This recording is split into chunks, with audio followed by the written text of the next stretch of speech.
بسم اللہ الرحمن الرحیم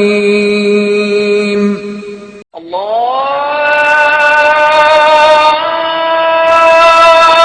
اکبر اللہ اکبر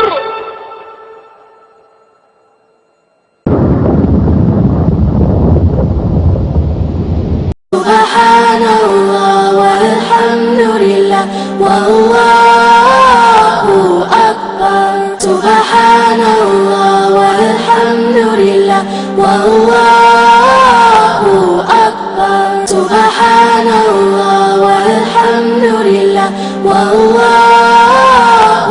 اکبر سبحان اللہ والحمد للہ واللہ اکبر سبحان اللہ والحمد للہ واللہ اکبر سبحان اللہ والحمد للہ واللہ اکبر.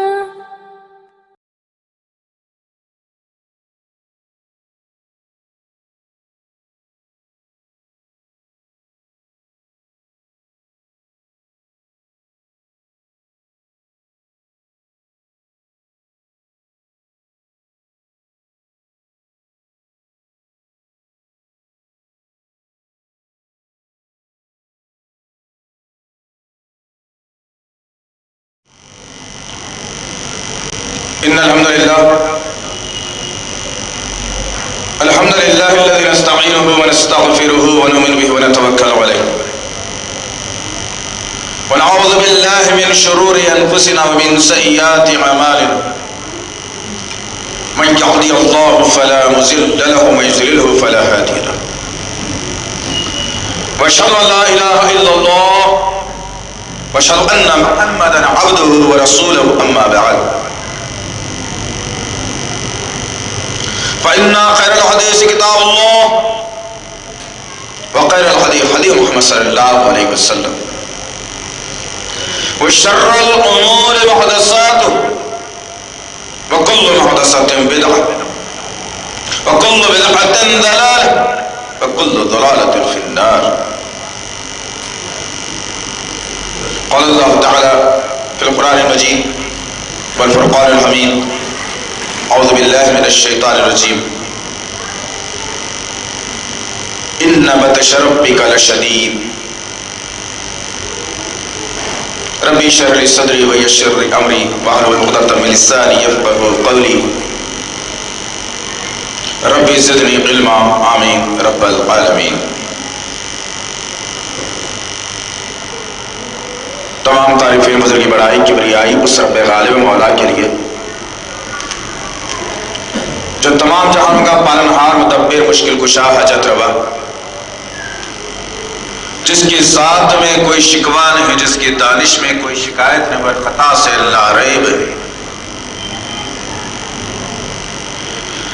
درود و سلام محبت وحی کتاب و حکمت کے مالک صاحب تاج و معراج و براق صلی اللہ علیہ وسلم. سلام اس پر کہ جس نے بے کسوں کی دستگیری کی، سلام اس پر کہ جس نے بادشاہی میں فقیری کی،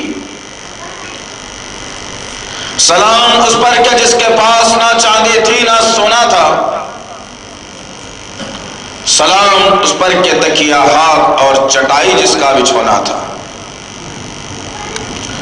درود اس پر کہ جس کی زندگی رحمت تھی رحمت، درود اس پر کہ جس کا تذکرہ عینی عبادت. اللہم صلی علی محمد وعلی آل محمد بارک وسلم. روزان اسلام اور بس پردہ سننے والی اسلام کی معزز امت والخواتین، یہ اللہ کا بے پناہ فضل کرم احسان ہے کہ اللہ تعالیٰ نے ایمان والے گھرانے میں پیدا فرمایا اور اسلام جیسی دولت سے سرفراز فرما دیا. عزیزان محترم، ہمیشہ جمعے کے لیے کوششیں کی جاتی ہے کہ وقت اور حالات کی مناسبت سے جمعے کا خطبہ منتخب کیا جائے اور وہ باتیں انسانیت کے سامنے، امت کے سامنے رکھی جائیں جس کے ذریعے سے انسانوں میں اور اس امت میں بدلاؤ آئے۔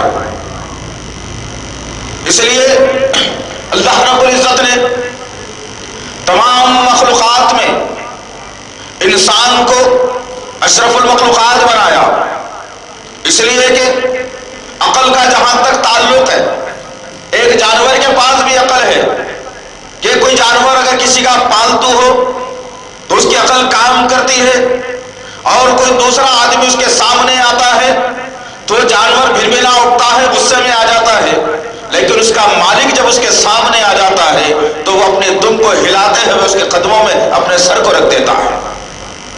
عقل کی بنیاد پر دیکھا جائے تو انسان اور جانور میں کوئی فرق نہیں، رہن سہن کے مطابق اگر دیکھا جائے تو جانور انسان میں کوئی فرق نہیں، صحت کی خرابی یا تندرستی کے مطابق دیکھا جائے تو انسان اور حیوان میں کوئی فرق نہیں۔ کیا بات ہے کہ اللہ رب العزت نے اس انسان کو تمام مخلوقات پر فوقیت دیتے ہوئے اشرف المخلوقات قرار دیا۔ اس کی اہم ترین ایک وجہ ہے کہ دنیا میں جتنے جانور جیتے ہیں، چھوٹا ہو یا بڑا، سمندری ہو یا زمین کا یا فضائی قور ہو، جتنے جانور چرند پرند دنیا میں رہتے ہیں، ہر ایک کے پاس اپنے بچاؤ کی عقل ہے، جینے کی عقل ہے، جینے کا طریقہ ہے، مالک کی پہچان ہے۔ یہ انسان کو اللہ رب العزت نے اشرف المخلوقات بنایا تو اس کی اہم ترین بنیاد یہ ہے کہ یہ انسان اپنے رب کے بتائے ہوئے حقوق کو عملی طور پر انجام دیتا ہے، کسی اور کو بات کو ماننے سے انکار کرتا ہے، ہمیشہ جو عمل کرنے جاتا ہے اس کے دل میں رب کا خوف پیدا ہوتا ہے، اور جنت سے وہ خوشخبری حاصل کرتا ہے اور جہنم سے یہ بچنے کی کوشش کرتا ہے، جس کی بنیاد پر اللہ رب العزت نے اس انسان کو اشرف المخلوقات بنا دیا۔ اللہ تعالیٰ نے بے شمار مقامات پر اپنے ایک ہونے کا اقرار کروایا اور ایک اللہ سے ڈرنے کی بات کی۔ اللہ رب العزت نے سورہ آل عمران سورہ نمبر 3 آیت نمبر 102 میں فرمایا، یا ایھا الذین آمنوا اتقوا اللہ، اے ایمان والو ڈرو ایک اللہ سے، حق تقاتہ، جس طرح سے اس سے ڈرنے کا حق ہے، اور جب تمہارا آخری وقت آئے تو تم مسلمان ہو کر کے، فرما بردار ہو کر کے مرنا۔ اللہ رب العزت نے سورہ نساء سورہ نمبر 4 آیت نمبر 1 میں فرمایا، یا ایھا الناس اتقوا ربکم الذی خلقکم من نفس واحدہ، کہ اے انسانوں، اے دنیا کے انسانوں، ہم نے تمہیں ایک جان سے پیدا فرمایا ہے، لہذا تمہارے ساری انسانیت کا رب ایک ہے، اسی سے ڈرا کرو۔ اللہ رب العزت نے بے شمار مقامات پر سورہ حج کی آیت نمبر 1 میں کہا، سورہ احزاب کی آیت نمبر 70 اور 71 میں کہا کہ اللہ تعالیٰ سے ڈرا کرو، وہ ایک ہے جس سے ڈرنے کے قابل ہے، اس کا ڈر ہمیشہ اپنے ذہن میں رکھو۔ چنانچہ اللہ رب العزت نے سورہ بروج آیت نمبر 12 کے اندر کہا، ان بطش ربک لشدید، بے شک تمہارے رب کی پکڑ بڑی ہی سخت ہوگی۔ اللہ اکبر۔ اللہ نے ڈرانے کے ساتھ ساتھ اپنے اس اصول کا بھی ازالہ کر دیا، کھول کے رکھ دیا سامنے بات کو، ساری انسانیت کے سامنے، کہ تم جو کرتے ہو اللہ ضرور تمہاری پکڑ کر کے رہے گا، تمہیں چھوڑے گا نہیں ہے۔ اب آئیے آج کے اس خطبے میں ہم 3 طبقے جس پر امت کا دار و مدار ہے، جس پر امت بھروسہ کرتی ہے، جس پر امت اتفاق کرتی ہے، جن کے واقعات کو سن کر امت میں ایمانی جذبہ اور حرارت پیدا ہوتی ہے، جن کے واقعات کو سننے کے بعد کھویا ہوا ایمان ایک مسلمان کو پھر سے مل جاتا ہے۔ انشاءاللہ العزیز 3 طبقے اس امت کے، ان سے پوچھیں، ان کے عمل کو دیکھیں، ان کے واقعات کو چیک کریں تو پتا چلے کہ اللہ سے ڈرنا کیا ہوتا ہے، انہوں نے اللہ سے ڈرنے کا کیا حق ادا کیا اور کیا اصول اور ضوابط بتایا، اور پھر ہم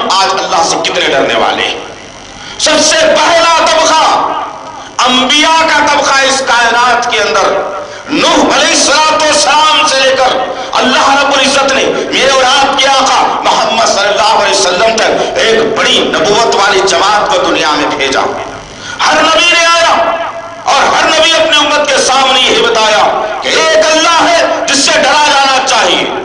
ایک اللہ کو مانو, ایک اللہ کے سامنے سر جھکاؤ, ایک اللہ مشکل کشا, ایک اللہ غریب نواز, ایک اللہ بندہ نواز, ایک اللہ تمام کے تمام جھولیوں کو بھرنے والا, کوئی اور تمہیں دے نہیں سکتا.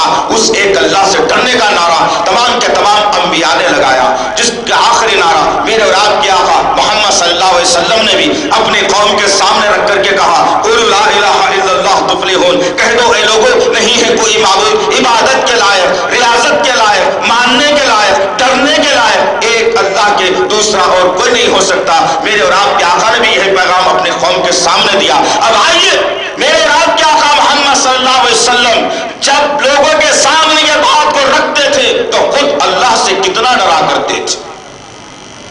آج تو ظالموں نے اللہ سے محمد کو ملا دیا, محمد سے اللہ کو بھی ملا دیا, فرق کوئی باقی نہیں رکھا. مختار کل, کائنات کا مالک, کائنات کا آقا اللہ کے علاوہ کوئی اور نہیں ہو سکتا, کوئی اور نہیں ہو سکتا. لیکن مختار کل کسی اور کو لقب دے کر کے اللہ کی ذات میں شرک کروا دیا, نبیوں کے عہدے کو گھٹا دیا. مختصر یہ کہ آئیے دیکھتے ہیں کہ میرے اور آپ کے آقا محمد صلی اللہ علیہ وسلم کیسے اللہ سے ڈرا کرتے تھے. ایک وقت کی بات تھی, غالباً ظہر یا عصر کی نماز کا وقت ہے. اللہ کے رسول صلی اللہ علیہ وسلم نے امامت فرما دی. جب امامت فرمائی, جیسے ہی آپ نے سلام پھیرا, پہلا موقع تھا لوگوں کے درمیان میں, لوگوں نے ایسا منظر کبھی نہیں دیکھا تھا. نبی کریم صلی اللہ علیہ وسلم اپنی جگہ سے سلام پھیرتے ہی کھڑے ہوئے اور لوگوں کی گردنوں کو پھلانگتے ہوئے, صفوں کو چیرتے ہوئے اپنے حجرے کی طرف چلے جاتے ہیں. صحابہ پریشان ہیں, کیا ماجرا ہو گیا, کوئی وحی کا نزول یا اللہ کے رسول کی طبیعت خراب یا کوئی خوف ہے اللہ کے رسول کے پاس. صحابہ چمگوئیوں میں لگ گئے. نبی کریم صلی اللہ تعالی علیہ وسلم اپنے حجرے میں داخلہ لیا. جب کچھ دیر گزری, اللہ کے رسول صلی اللہ علیہ وسلم پھر دھیرے سے اپنے دروازے کو کھولا کمرے کے اور پھر صحابہ کرام کے درمیان میں سے آ کر اس مصلے پر بیٹھ گئے. صحابہ کے سامنے عجیب موقع تھا, عجیب معاملہ تھا. صحابہ نے پوچھا, یا رسول اللہ ماجرا کیا ہے, ایسا آپ نے آج تک نہیں کیا اور آج ایسی حرکت ہم نے آپ سے دیکھی ہے. میرے اور آپ کے آقا محمد صلی اللہ علیہ وسلم نے اللہ سے ڈرنے کا سلیقہ اور طریقہ بتلا رہے اپنی امت کے سامنے. میرے اور آپ کے آقا محمد صلی اللہ علیہ وسلم نے کہا, اے لوگوں تم کیا جانتے ہو کہ کل مجھے ایک آدمی نے ایک سونے کا لنڈا بطور ہدیہ مجھے تحفتاً دے کر کے گیا تھا اور میں اس کو لیا اور اپنے گھر میں کسی مقام پر رکھ دیا تھا. اور جب میں نماز سے فارغ ہوا تو مجھے خیال آیا کہ محمد تیرے گھر میں وہ سونے کا لنڈا موجود ہے اور تو نے لوگوں میں اب تک تقسیم نہیں کیا.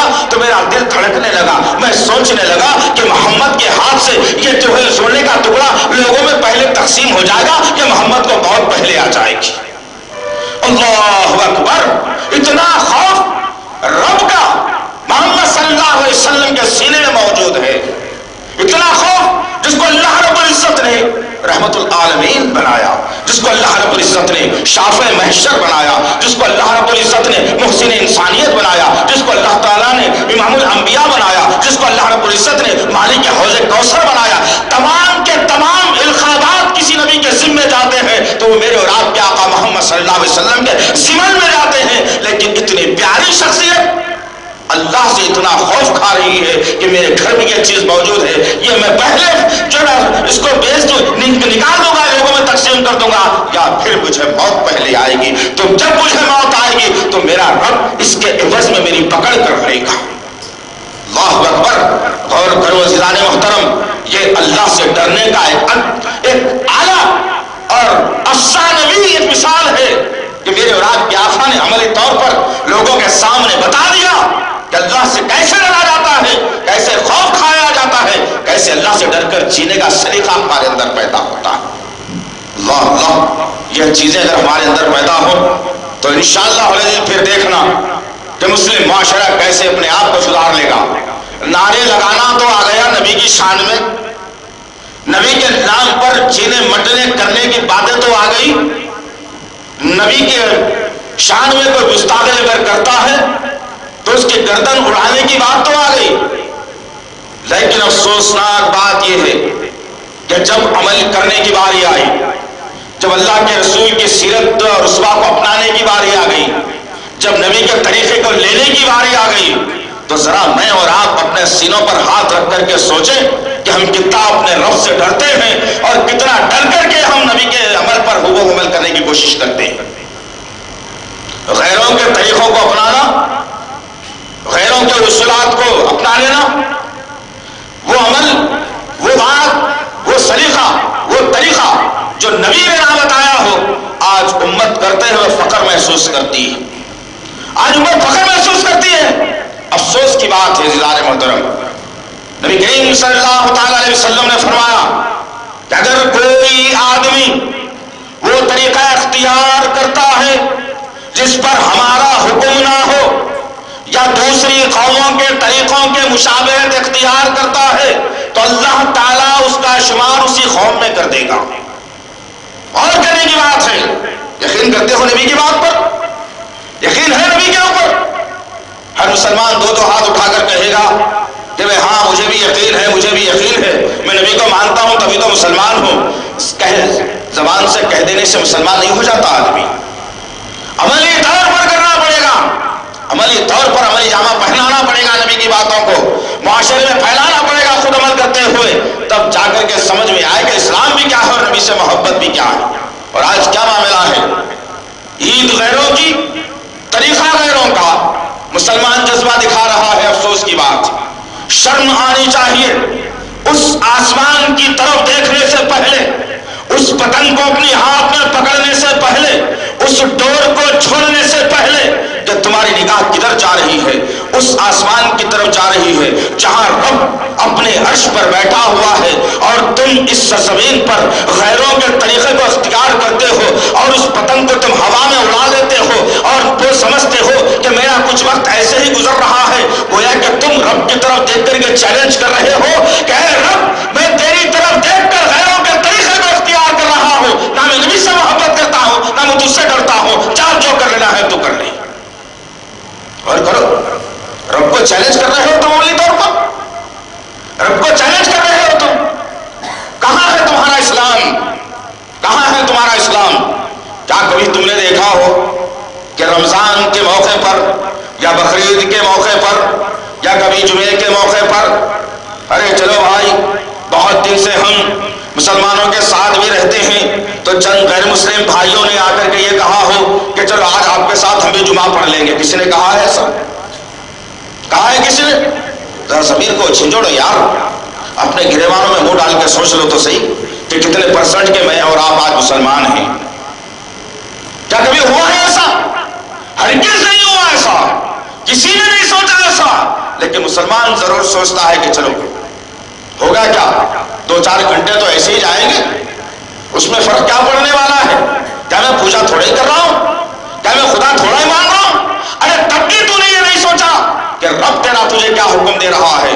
اللہ رب العزت نے جو تو 2-4 گھنٹے کا وقت غیروں کے طریقے کے مطابق گزار رہا ہے، اللہ کا خوف اپنے ذہن سے مٹا کر گزار رہا ہے، تو ذہن میں رکھنا ہے اس بات کو کہ اللہ تعالیٰ نے سورہ عصر کی آیت نمبر 1 میں اسی وقت کی قسم کھا کر کہی ہے کہ والعصر، قسم ہے زمانے کی، قسم ہے وقت کی۔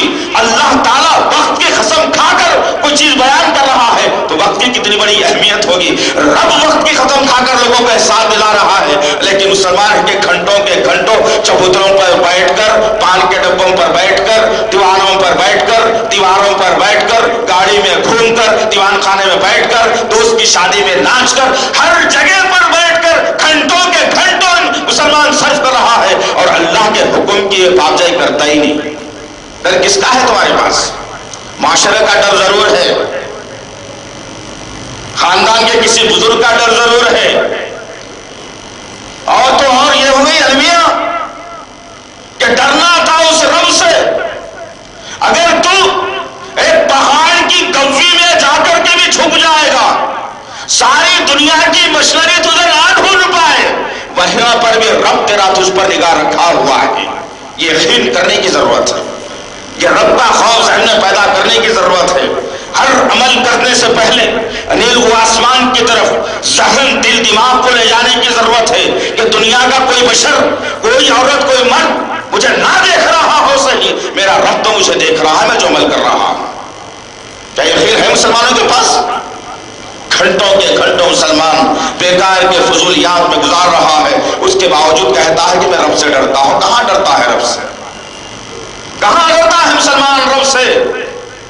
اگر مسلمان رب سے ڈرا ہوتا تو قبرستان ویران ہو جاتے، مسجدیں بھر جاتی اللہ کی، چہروں پر نبی کی سنت رائج ہو جاتی، گھوڑے گھوڑے کی رسم ختم ہو جاتی، شادیوں میں پٹاخوں کا پھوڑنا ختم ہو جاتا، باجوں کا بجانا ساتھ میں ناچنا ختم ہو جاتا، زبان سے جھوٹ ختم ہو جاتی، مسلمانوں کے سینے صاف ہو جاتے، کینا ختم ہو جاتا، جھوٹ ختم ہو جاتی، سودی نظام ختم ہو جاتا، شرکیہ نظام ختم ہو جاتا. جب بندے کے سینے میں، دل دماغ میں، سوچ و فکر میں، علم میں، عقیدے میں، تمام تر چیزوں میں رب کا خوف آ جائے. کہاں ہے رب کا خوف؟ کون ڈرتا ہے رب سے؟ رب سے اگر مسلمان ڈرتا ہوتا تو معاشرے میں کبھی گندگی نہیں پھیلتی. رب سے مسلمان ڈرا ہوتا تو اس کے پیشانیوں پر نماز کے بڑے بڑے گٹھے آ جاتی. رب سے ڈرا ہوتا مسلمان تو ہر گھر سے داڑھی والا مرد نکلتا، جوان بوڑھا بچہ. اگر رب سے ڈرا ہوتا مسلمان مسجدوں کو اذان کے ساتھ دوڑنے والا ہوتا. رب سے ڈرنے والا ہوتا مسلمان تو کسی خبر پر جا کر سر نہیں جھکاتا مسلمان. رب سے ڈرتا ہوتا مسلمان تو بغیر جوڑے گھوڑے کی رسم کے شادی کرتا مسلمان. اگر رب سے ڈرا ہوتا مسلمان تو جب دو مسلمان آپس میں لڑتے ہوں تو تیسرا مل کر کے اس میں جو اتحاد کرا دیتا. یہ رب سے ڈرنے کی نشانیاں تھی، لیکن ہم نے ساری نشانیوں کو مٹا دیا. اس کے بعد سوچتے ہیں کہ رب سے ڈرنے والے. کون سا طریقہ اختیار کیا ہم نے؟ کون سے اصول و ضوابط کو قائم کیا ہم نے؟ اور کرو عزیزان محترم، کیا میرے اور آپ کے سینے میں رب کا خوف برقرار ہے؟ اللہ نے واضح کر دیا ایک وقت آئے گا میں ایسی زبردست پکڑ کروں گا کہ وہاں سے ایک انچ بھی تم نہیں ہل سکتے. پھر وہ عالم تمہارا میں کروں گا. کہ نبی کریم صلی اللہ علیہ وسلم اپنے صحابہ کے سامنے اس واقعے کو بیان کر رہے ہیں.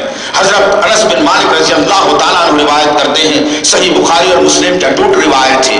آپ انس بن مالک فرماتے ہیں کہ ایک مرتبہ نبی کریم صلی اللہ علیہ وسلم نے ہمارے سامنے اتنا جامع خطبہ دیا اور اتنا خطرناک خطبہ دیا اور ایسے ہم کو رب سے اپنے ڈرایا اور جہنم سے ایسے ڈرایا، ہم محسوس کرنے لگ گئے کہ رب ہمارے سامنے آ گیا ہے اور جہنم ہمارے سامنے لائی جا رہی ہے اور ہم جہنم میں جانے والے ہیں. جب یہ تصور ہمارے اندر پیدا ہوا تو ہمارے پاس جو شالیں تھی ہم نے اپنے سروں پر ڈال لی اور اپنے سروں کو چھپا لیا اور ہر شخص کے سینے سے سسکتی ہوئی آوازیں نکل رہی تھی. آدمی ہر شخص رو رہا تھا مارے خشیت الہی کی.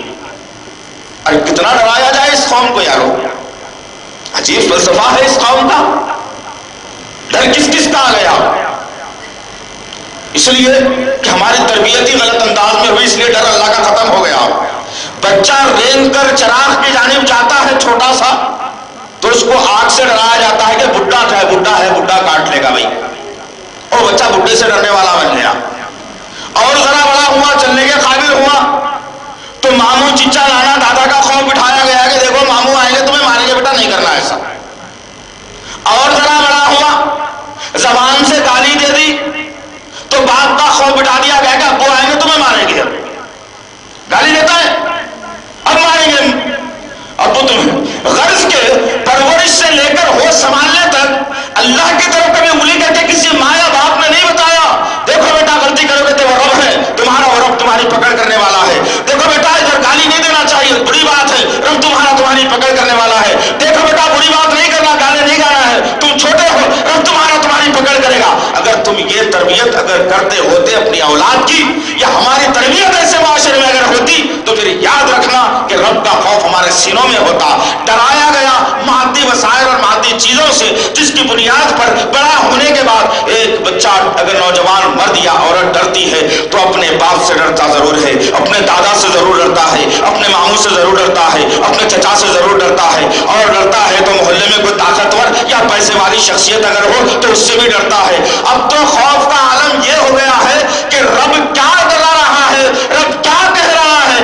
اس طرف کسی مسلمان کی توجہ نہیں رہی۔ اب ڈر رہا ہے مسلمان، اگر کوئی اہل سنت و جماعت سے ہے تو اپنے عالم سے ڈر رہا ہے، کوئی تبلیغی جماعت سے ہے وہ اپنے عالم سے ڈر رہا ہے، کوئی جماعت اسلامی کا ہے وہ اپنے عالم سے ڈر رہا ہے، کوئی اہل حدیث ہے وہ اپنے عالم سے ڈر رہا ہے۔ غرض کے علماؤں کو ہم نے رب بنا کر ان کے سامنے سر جھکا دیا، وہ چاہے تو اللہ کی حرام کردہ چیز کو حلال کر دے پھر بھی ہم مان لیں، وہ چاہے تو اللہ کی حلال کردہ چیز کو حرام کر دے پھر بھی ہم مان لیں۔ پوچھنے کی ضرورت کسی میں بھی نہیں رہی، ڈر کر مسلمان زندگی گزار رہا ہے۔ رب کا اگر اس کے پاس اگر آ جاتا تو وہ زندگی آ جاتی جو صحابہ کرام کی تھی۔ آئیے ان کے پاس رب کا ڈر کیسے تھا۔ یہ مدینے کی سرزمین کا واقعہ ہے۔ نبی کریم صلی اللہ علیہ وسلم مدینے میں ہجرت کرتے ہوئے اسلامی مملکت کا وجود عمل میں آ گیا، صحابہ کرام کے پاس کچھ دولت آنا شروع ہوئی، تجارتی قافلوں کا آنا جانا شروع ہوا۔ انہی ماحول میں ایک صحابی رسول صلی اللہ علیہ وسلم تھے مدینے کی سرزمین پر، جو روز مال